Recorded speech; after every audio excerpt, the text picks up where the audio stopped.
Hello everyone and welcome to Inside the Hoop.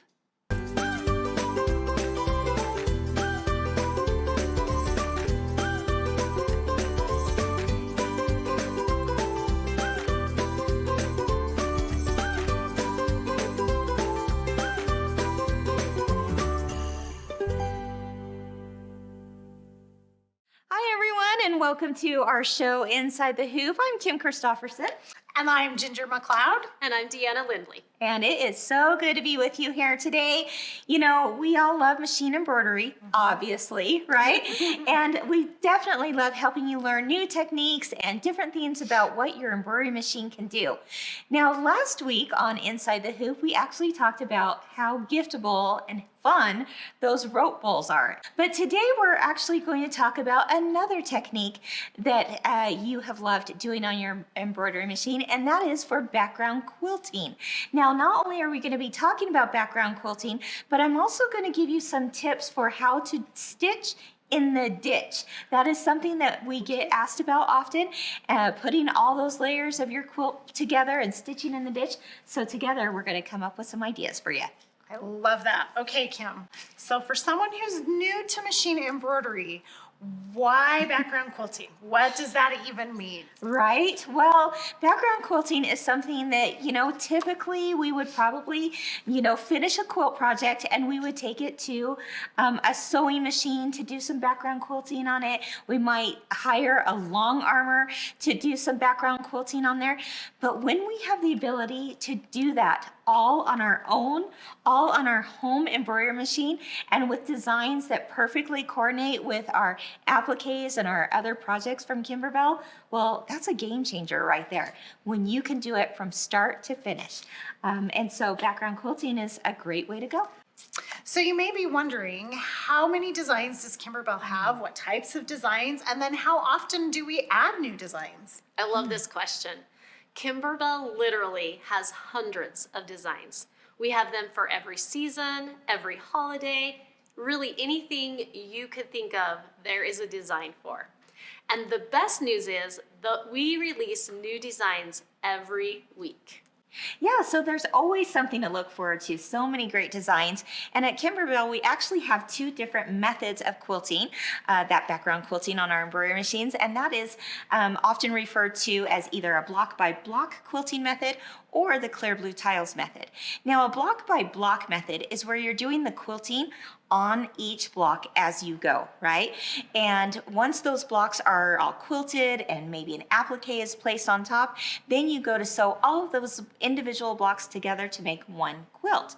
But then there's also the clear blue tiles method where you've sewn all your blocks together and now you're doing an all over quilting design over across the entire top, much like you would, if you took it to a long armor to have professionally quilted. But now you can do it on your embroidery machine. So in today's tutorial, I'm going to show you how easy it is to do one of those methods, and that is the block by block method.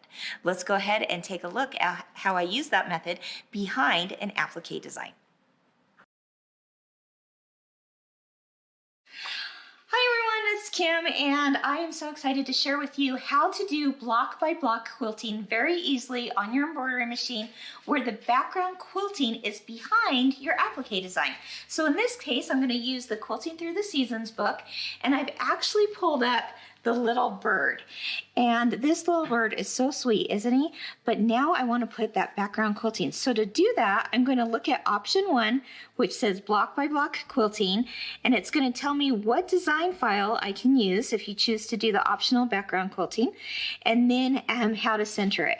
So on my machine, I'm going to pull up both the quilting and then add the applique design on top. So I want to choose the block by block method. Sometimes you're going to have an option of doing the clear blue tiles method. In this case, I'm going to go block by block so that there's no batting inside the seams. Let's show you how easy that is. So I'm going to do the plant block by block design. And then I want to find the 4x4 size as outlined in the book. So right there is the 4x4. I'm going to just press on that. And then I'm going to hit set. And then I want to add the design of the bird on top of that. So I'm just going to hit add. And then I'm going to find the little bird design. So let me pull this up. Ah, there he is. I'm gonna put that there, hit set. And now those have combined one on top of the other. Now, if you don't, oh, and I'm gonna hit embroidery.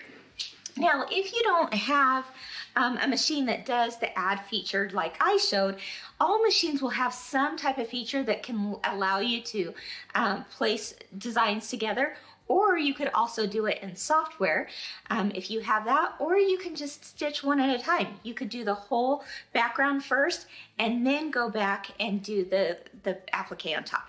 But I'm going to show you how it's all put together now and how easy it is to do on this machine. Now, the first thing I did is I'm going to use my 5x7 hoop, and I've hooped our Kimberbell light mesh cutaway stabilizer. And I want to do the first step, let me thread this real quick, of doing the placement outline for the batting.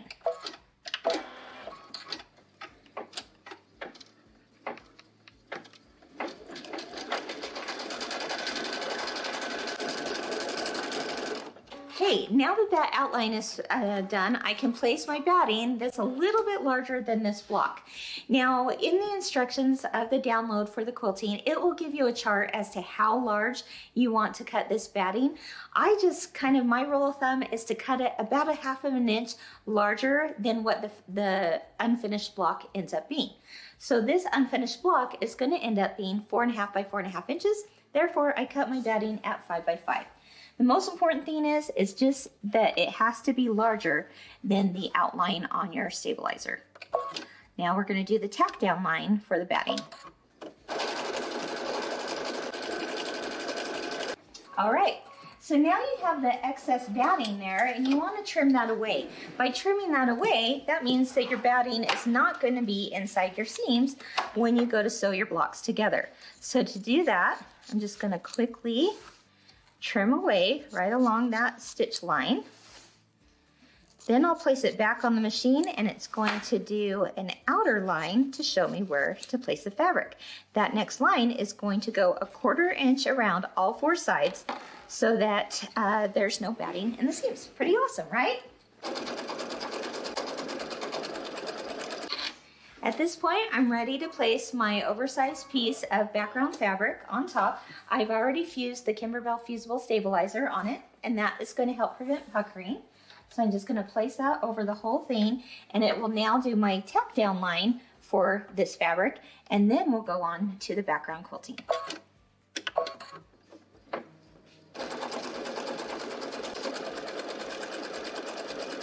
All right, because I want you to be able to see this background quilting on this black fabric, I'm going to use a lighter gray thread. You know, if I was doing this normally, I might use a color that's a little bit closer to the background just so it blends in, but that's entirely up to you.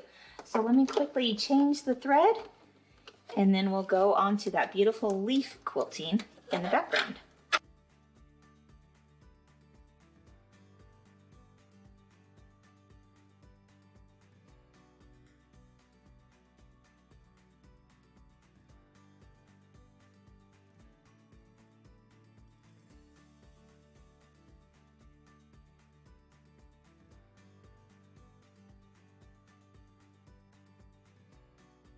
All right, it's done with the background quilting. How simple was that? Now I can add the little birdie applique on top. It's already programmed on my machine from the steps we did earlier, and go from there. So now I'm on actually page 28 where I can just follow the applique steps as outlined to do that sweet little bird, and then in the end it's gonna look like that. All right, it's done. Isn't that the cutest little thing? All right, so now at this point, I just removed it from my hoop. I can now trim up any of those little jump stitches and then cut it with my orange pop rulers, and it's gonna be the perfect size to fit in my quilt. All right, so there you have it. Pretty simple. Yeah, don't you think? yeah. That really breaks it down and makes it feel manageable. Definitely. Sure. And so right here, you can see this is my quilt top. I'm not done with it yet. I haven't put the backing on it yet. But right here is where that block ended up in my quilt, and then the blocks were sewn together. But as you can see, the quilting is done behind the bird, right? You can see some more images of that here with the quilting behind the house block. Again, that's just an appliqué design on top of the quilting. And then even the book block, the stack of books are on top of the quilting that goes behind it. Yep. So I understand, Kim, that there is a different method when we're piecing the block and then doing the background quilting or the quilting over the top of it. I guess at that point it wouldn't be considered background quilting, but it would be considered quilting, correct? Yeah. So that's a good thing to bring up, because as Ginger mentioned, this quilting, or this piecing, I should say, of these strips are all pieced, what we call in the hoop. But then you want your quilting to be on top of it.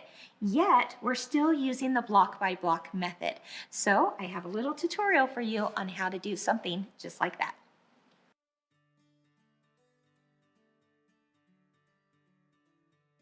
Hey, I'm Kim from Kimberbell, and I want to show you today how to do background quilting on your embroidery machine, but quilting that goes over the top of a pieced in the hoop design. All right, so in this case, I'm going to use a design that comes from the Quilting Through the Seasons book, and it's for this pieced block right here.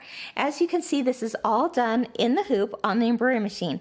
But once that's pieced in the hoop, I actually want to make sure the quilting is on top of it. So in order to do that, I'm going to use option 1 for the block by block quilting, as you see here. And down here, you're going to see that if you want further instructions on this, you can go to page 155 in the book for how to add the background quilting on top of your piecing. So I flipped to page 155. This is what you're looking for, the pieced blocks. All right, and I'll show you how easy it is. Basically, we're going to start by adding the quilting to our machine. We're going to add the piecing template on top of it, but there's a few steps that you're going to skip along the way in order for the piecing to go first and the background design on top. So I'm going to do this on my machine, actually add those designs together, but you can do this in software, or you can do it just one after the other. It's up to you. But in this case, I'm going to combine them both at the machine. So I'm going to go find my design, and that is KDQ 288 stars. And I want to find the 6x6 size. Again, this is all outlined in your directions. Here we go. And then I'm going to hit set and then add, because I want to put the piecing template on top. Now, at first that might not make sense. Like, why would we put piecing on top? Well, it'll make a whole lot of sense here in just a moment. So the piecing goes on top of that, and I hit set and then embroider. Now I'm ready to go. But the reason why we did it in that order is because we do want the placement line for that batting. And once we have the batting in there and cut to the size that we need, then we can skip ahead to the piecing portion of this, and then we go back to have it the background quilting design on top. If that doesn't make sense right now, stay with me, it will. So first thing I'm going to do is hoop my stabilizer. This is a Kimberbell light mesh cutaway stabilizer in the appropriate size hoop, and stitch my placement line for the batting.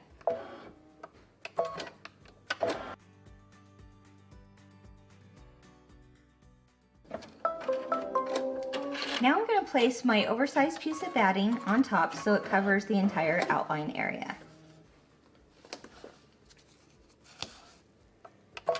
Now for the tack down line.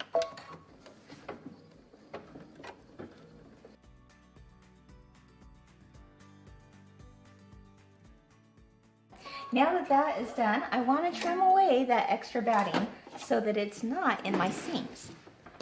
So I'm just going to place this down on a flat surface and trim away.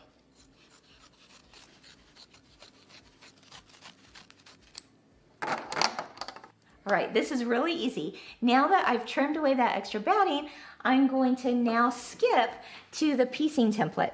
So it's really easy to do. I'm just going to use this button that advances my needle to the next thread stop. And you can see here when that piecing template is going to appear. When it does, I'm gonna go for it. Right here is the background quilting. I don't want that yet because it's gotta go on top, right? So I'm gonna keep moving. There it is. That is the piecing template. That's next. And once it's pieced, then we'll go back to the quilting.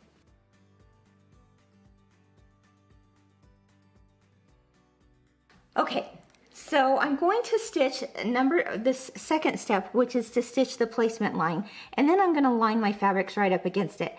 Now, just so that you don't get confused between what the template lines were and this first placement line, I changed my thread color to red just so that you can visually see it a whole lot better.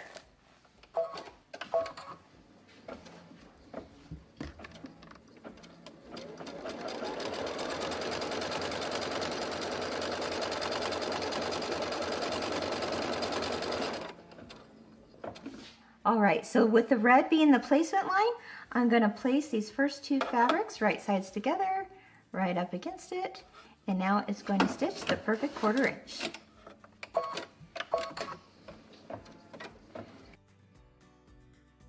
Look at that perfect 1/4 inch. In order to flip this, I can either press it with an iron, or I could take my fabric folding pin here and just run a little water across it, a little water solution, and finger press. Once that's folded over, I'm now ready to stitch the next tack down line for this to keep this fabric down, and it will also be the placement line for my next piece of fabric.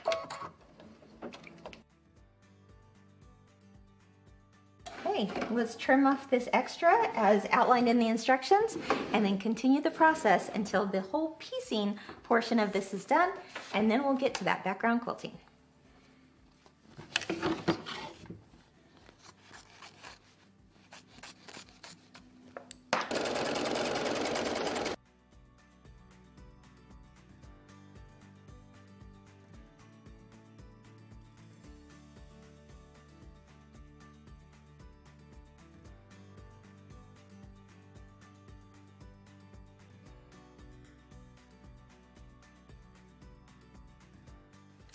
All right, it's done with the piecing portion of it. Now we got to go back to the step where it actually does the quilting. So really easy to do. Place this on the machine and let's find where that background quilting is. And there it is. All right, let's do it.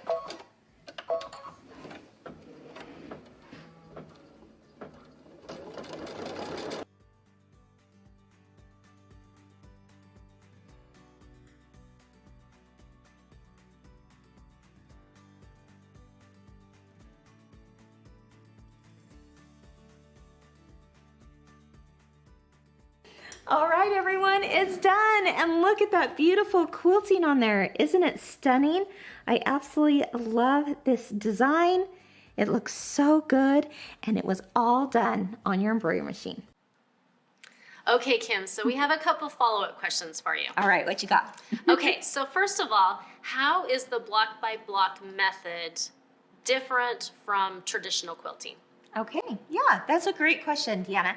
So basically, I mentioned that we have the two methods for quilting, and with your download at Kimberbell, you're always going to receive both the block by block method as well as the clear blue tiles method in those downloads. Now, the reason why the block by block method works so well for quilts like this is because there's a few extra steps in there that eliminate your batting from the seams. I talked about that a little bit in the video, but just to re-emphasize that, the nice thing about that block by block method is that you're cutting out the batting as you go so that when you go to sew your entire quilt together, you don't have that extra bulk in your seams. So that's what's going to make it a little bit different.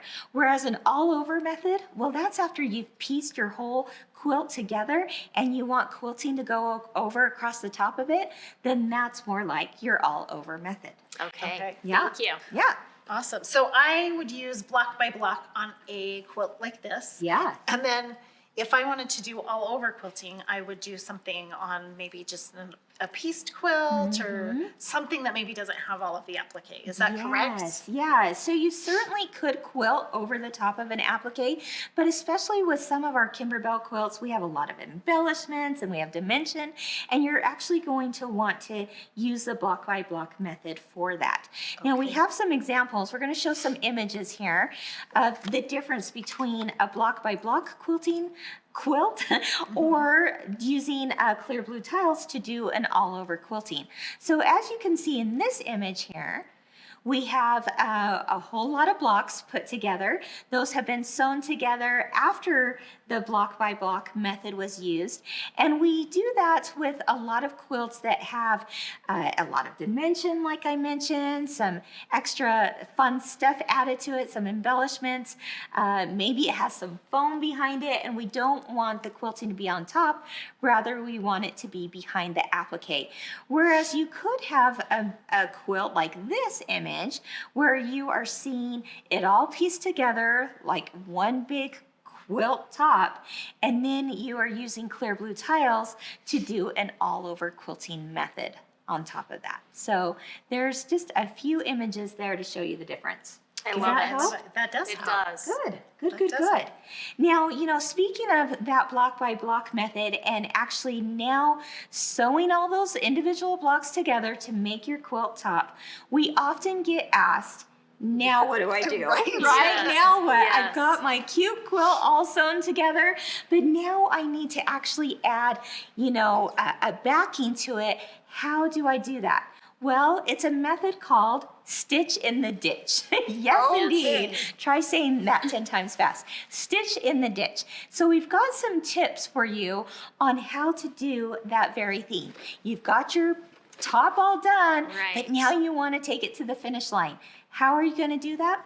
Stitch in the ditch. So I'm bringing out the tip jar, my friends. Bringing out the tip jar. We're going to call this our tip jar now. Yes. And in this tip jar has 6 different specific tips that are going to help you take that quilt to the finish line. So how about we pass this around? Okay. We'll each take a couple of them and then share that with our audience here. All right. So who has tip number 1? That would be me. Okay, so tip number 1 is layer your top Kimberbell project batting and backing like a quilt sandwich. All right, here you go. Here's your top. So, just as easy as it sounds, you're going to layer your top. This is your top of your quilt. You're going to take your Kimberbell project batting and layer that, and then whatever backing that you choose to do. It's just as easy as it sounds, just like a sandwich. Top, center, back. All right, easy enough. So let's go ahead and go on to tip number 2, and that is, in order to keep those 3 layers together, you're going to want to use maybe one of 2 methods. I like to use either curved safety pins or a temporary spray adhesive. So have you guys ever heard of curved safety pins? Well, I just thought they were the bent ones in my sewing room. Right? You used to buy curved ones when you've got bent ones. Yeah. In either case, they are bent a little bit so that you can put that through all 3 layers of that quilt sandwich and easily be able to clip those layers together. You probably want to use these about every 6 to 10 or so inches of your quilt top, and that quilt top is not going to be shifting anywhere. It's going to keep it all together very nicely. Now, if you don't have a safety pin or curved safety pins, certainly like a temporary spray adhesive, like this 505, just quickly spray that between your 3 layers, and that will keep it together. Or some people often use like a powdered adhesive as well. You just sprinkle that on and then you iron it, and it keeps that together as well. So 2 lots of great ideas. options. Yeah. I like that. That was tip number 2. Okay, tip number 3, lengthen your stitch length just a bit. So, for example, if your stitch was at 2.5, for this you would bump it up to a 3 or maybe a 3.5. Okay, I like that. I like that one too. Okay, I have tip number 4. All right. So try using an invisible polyester monofilament thread. Ooh, that's a mouthful. That is a mouthful. You did it. I did do it. So, and then you don't have to worry about being so perfect at stitching in the ditch. So to use this, you're going to want to use a thread net as you can see there. And then we have it on a thread stand, and this will just help kind of straighten that out before it comes onto our machine. And then when you stitch in the ditch, if you get a little off track, it doesn't matter so much. It just kind of disappears. I like that. So I like that. those It are our kind of tricks. takes out the worry, right? Yes. Not sure what thread color to use the invisible one. Yeah. Well, especially this one's kind of Exactly. tricky because you've got lights and darks together, so it might be kind of tricky to decide what thread color to use. So Yeah. this takes all the guesswork out of it. I like it. Yeah. Okay, do you have tip number 5? I think I do have tip number 5. So it says use an open toe foot so you can see where your needle is dropping. So this right here is our open toed foot. I'm trying to see if the camera can get right in there. And you can see that the front of that foot is open, and then it's got kind of this clear groove in there that your needle drops in, so you can see exactly where your needle is going. Oh yeah, it's like this little window, isn't it? Yep. I like that. So then you can see right as it drops into that seam. Okay, great. And then finally, here's tip number 6. If you're having problems sewing through the thick layers of that quilt sandwich, then maybe consider using a walking foot. Have you guys heard of the walking foot? I've heard of it. This is a really cool little contraption. I remember when I first got my sewing machines, I was like, what in the heck is that? It looks kind of funky and it looks kind of scary, but I promise you, it's not so much. It's actually a really great little foot for a few reasons. People often use the walking foot if they are sewing through slippery fabrics like a satin or Silk. a silk. Yeah, Okay. definitely. But it certainly works really well when sewing through thick layers like your quilt sandwich as well. So let me show you just a little anatomy of this walking foot so that you're not scared. Okay. So you've got this little lever going on right here, but you also have what we call a top feed dogs, right? Yeah. We often hear about feed dogs being on our machine and it being at the base of our machine, and that will certainly help. But to also keep this an even feed where all your layers are not slipping, but they're staying together, you have this top feed dog and your bottom feed dogs working together. So your machine is just going to flow through that quilt like butter, right? Yes. So walking foot is definitely something that you may want to try. Now, some machines may have a walking foot automatically part of their machine, or you may have to buy it separately. So check your user's manual to see if you have one, but I highly recommend it.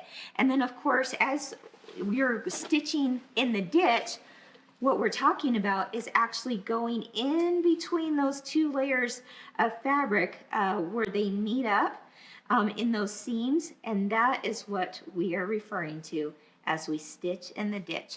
You're going through all 3 layers, and pretty soon your whole quilt is done and you're ready to bind. Perfect. Oh, I love it. Pretty simple stuff. Easy peasy.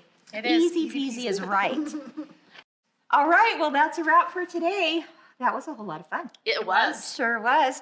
Stay tuned for next week because we're going to have even more fun with One Hoop Wonders. It's a brand new product coming out from Kimberbell. We can't wait to share all of it with you. All sorts of goodness coming your way, guys. And of course, we don't want you to ever miss an episode. So continue to like, subscribe, and follow us on Facebook, YouTube, Instagram, all the places, right? That's Exactly. right. That's right. So keep doing what you love and keep experiencing the joy of creativity. Bye-bye. Bye, See ya. everyone.